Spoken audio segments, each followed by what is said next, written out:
Shalom Bapak Ibu dan juga saudara terkasih di dalam Kristus. Kembali lagi kita di dalam Sapaan Gembala GKI bersama dengan saya Penatua Cynthia Juliana Kristianti. Saya saat ini berada dalam tahap orientasi kependetaan di sebuah gereja di kota yang terkenal dengan mendoan. Mungkin Bapak Ibu pernah ada yang kesini atau tahu kota mana itu, gitu ya. Ya, saya berada di kota Purwokerto dan secara khususnya saya melayani di GKI Gatot Subroto Purwokerto. Nah, mengucap syukur pada saat ini kita boleh bersama-sama kembali akan merenungkan firman Tuhan. Tetapi sebelum itu, saya mengajak kita semua untuk bersama-sama memohon pertolongan Tuhan. Mari kita bersatu di dalam doa. Puji syukur Tuhan ketika pada saat ini kami boleh kembali bersama-sama berada dalam permenungan di dalam Sapaan Gembala GKI, di mana kami percaya ini adalah bentuk nyata kasih Tuhan yang hendak memperbaharui iman kami, meneguhkan langkah kami. Tuhan, tolonglah kami agar kami boleh memiliki hikmat pengertian dari Tuhan, sehingga firman yang akan kami dengar dan kami renungkan tidak berlalu, tetapi sungguh-sungguh dapat bertumbuh dan hidup di dalam diri kami maupun melalui diri kami. Melalui setiap apa yang kami pikirkan, kami katakan, kami lakukan, dan juga kami rasakan. Kami menyerahkan ya Tuhan permenungan firman pada saat ini di dalam pertolongan Tuhan kami Yesus Kristus. Amin. Bapak Ibu dan saudara terkasih, firman Tuhan yang akan menyapa kita semua pada saat ini terambil dari kitab Mazmur pasal ke-37 ayat ke-34. Mazmur 37 ayat ke-34 akan menjadi dasar dari permenungan kita. Nantikanlah Tuhan dan tetap ikutilah jalannya, maka ia akan mengangkat engkau untuk mewarisi negeri, dan engkau akan melihat orang-orang fasik dilenyapkan. Demikianlah firman Tuhan. Bapak Ibu yang terkasih, meskipun sudah 1 tahun lebih saya di Purwokerto, tetapi sampai saat ini masih saja ada jalan-jalan atau wilayah-wilayah yang saya belum tahu bagaimana caranya ke sana, atau ketika sudah di sana saya nggak tahu bagaimana caranya kembali begitu ya ke gereja atau ke pastori. Nah, oleh karena itu orang-orang di sini biasanya bilang awas nyasar begitu ya, atau jangan lupa pakai GPS supaya nggak nyasar. Nah, GPS dalam kehidupan kita atau Global Positioning System adalah sesuatu hal yang sudah familiar rasanya begitu ya, yang sudah tidak asing lagi di telinga kita. Sebuah teknologi yang menolong kita untuk menemukan jalan yang benar, sehingga kita nggak lagi perlu cemas atau khawatir akan salah jalan, karena sudah ada arahan jalan yang pasti. Nah, hampir semua orang pasti pernah menggunakan GPS ketika berpergian. Nah, pada saat ini firman Tuhan juga mau menolong kita untuk melihat nih bahwa di dalam kehidupan beriman kita pun juga sedang dalam perjalanan yang kadang-kadang kita nggak tahu nih kemana arahnya, bagaimana jalan yang tepat untuk menuju ke sana. Dan pada saat ini kita juga mau melihat bahwa ternyata dalam hidup beriman kita ada juga loh GPS begitu ya, GPS versi orang beriman. Nah, apa itu? Yaitu God's Positioning System. Kenapa sih itu God's Positioning System? Nah, kita akan bahas melalui pemazmur pada saat ini. Nah, pemazmur mengatakan kepada umat pada waktu itu untuk tetap menantikan dan juga mengikuti jalan Tuhan. Dengan demikian, maka kita akan sampai pada tujuan perjalanan kita. Nah, bukankah konsep ini serupa begitu ya dengan konsep GPS yang kita kenal, tetapi dalam versi kehidupan beriman? God's Positioning System atau navigasinya Tuhan begitu ya, atau sederhananya tuntunan Tuhan dalam kehidupan kita menolong kita untuk menemukan jalan yang benar, sehingga perjalanan kita menjadi perjalanan yang aman, tiba pada tujuan yang tepat begitu kan ya, dan tidak salah jalan. Nah, pemazmur pada waktu itu hendak mengarahkan kehidupan umat kepada jalan yang benar. Mengapa? Karena pada waktu itu umat Israel berada di tengah-tengah gempuran orang-orang fasik yang hidupnya terlihat nikmat, terlihat berhasil karena tipu daya yang mereka lakukan. Orang fasik adalah orang yang tidak setia, menanti dan juga mengikuti jalannya Tuhan. Navigasi hidup di jalan yang benar yang Tuhan berikan diabaikan oleh orang-orang ini. Dan mereka memilih jalan-jalan lainnya yang dianggap lebih mudah, lebih instan, lebih gampang, lebih mendatangkan keuntungan.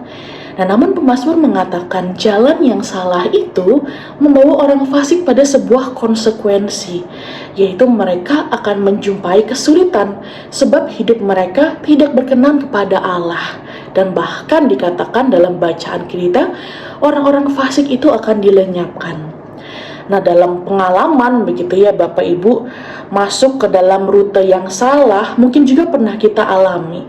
Sudah menuliskan alamat tujuan di GPS kita, kemudian GPS memberikan rute yang baru atau rute yang melingkar begitu ya, arahnya berbeda dengan yang biasa kita lakukan atau kita jalani. Nah, karena kita merasa lebih tahu, kita merasa lebih untunglah kalau dengan cara yang biasa, kemudian ngeyel dan kemudian tetap ikut jalan yang biasa kita lewati. Nah, ternyata begitu ya, tidak jarang juga jalan yang kita tahu, jalan yang biasa kita lewati, ternyata di sana terjadi kemacetan hingga berjam-jam karena satu dan dua hal. Nah, GPS ketika meminta kita untuk menghindarinya, untuk mengambil jalan lain, sebenarnya karena ia sudah tahu, ia sudah mendeteksinya terlebih dahulu.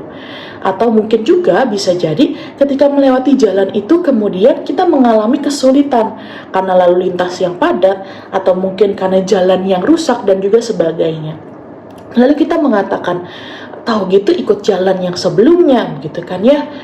Nah, kadangkala ketika navigasi mengubah arah atau meminta kita memutar arah menggunakan jalan lainnya, bisa saja ternyata itu adalah cara agar kita terhindar dari kesulitan. Nah, begitupun juga rasanya dengan GPS-nya milik Tuhan, begitu Bapak, Ibu, dan saudara terkasih. Tuhan sudah lebih tahu apa yang telah, sedang, dan akan terjadi dalam perjalanan kita. Ia menetapkan jalannya bagi kita untuk kita nantikan dan kita ikuti dengan setia. Supaya apa? Supaya kita sampai kepada tujuan yang Ia berikan bagi hidup kita.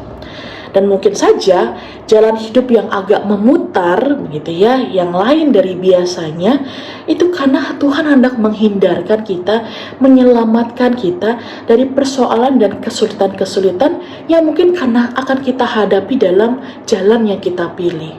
Kenapa? Karena Tuhan sudah tahu apa yang terjadi terlebih dahulu dan apa yang akan terjadi. Nah, ketika orang benar rasanya hidupnya, perjalanannya tidak semulus itu, sedangkan orang fasik rasanya hidupnya terkesan lurus dan lancar jaya, begitu ya. Mungkin juga Tuhan sedang menyelamatkan hidup orang benar agar tetap berada dalam jalan yang benar, tetap berada dalam pemeliharaan dan juga kasih Allah. Dalam Mazmur pasal ke-37 ayat ke-34, GPS dari Tuhan bukan hanya sekedar positioning begitu ya, atau penunjuk arah.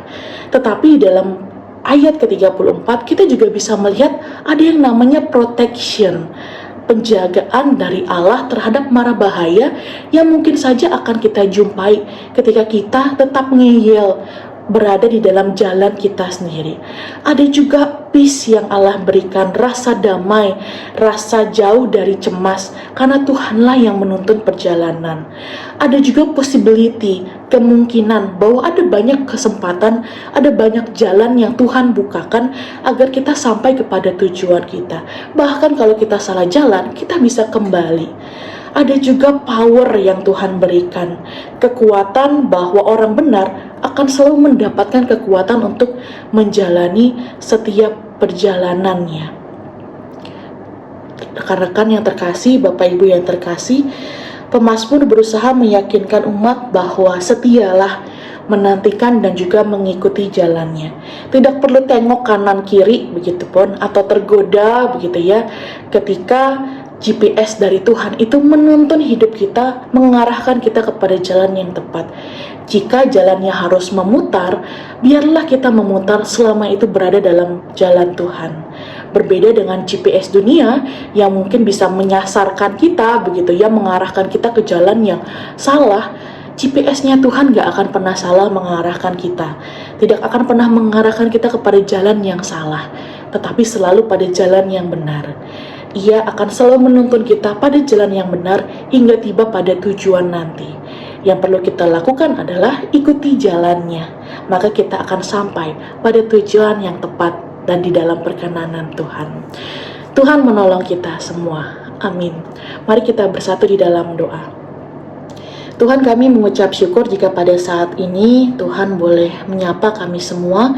Kami boleh diingatkan untuk tetap setia, menantikan dan juga mengikuti jalan Tuhan, karena kami tahu tuntunan Tuhan selalu menolong, menjaga, memelihara kehidupan kami dari mara bahaya yang ada. Oleh karena Tuhan, kami menyerahkan seluruh kehidupan kami untuk terus berada di dalam jalan kebenaran Tuhan. Terima kasih Tuhan, inilah kami, di dalam nama Tuhan kami Yesus Kristus, kami menyerahkan seluruh perjalanan kehidupan kami. Amin. Selamat melanjutkan aktivitas, sampai berjumpa lagi dalam sapaan Gembala GKI selanjutnya. Tuhan Yesus memberkati kita semua.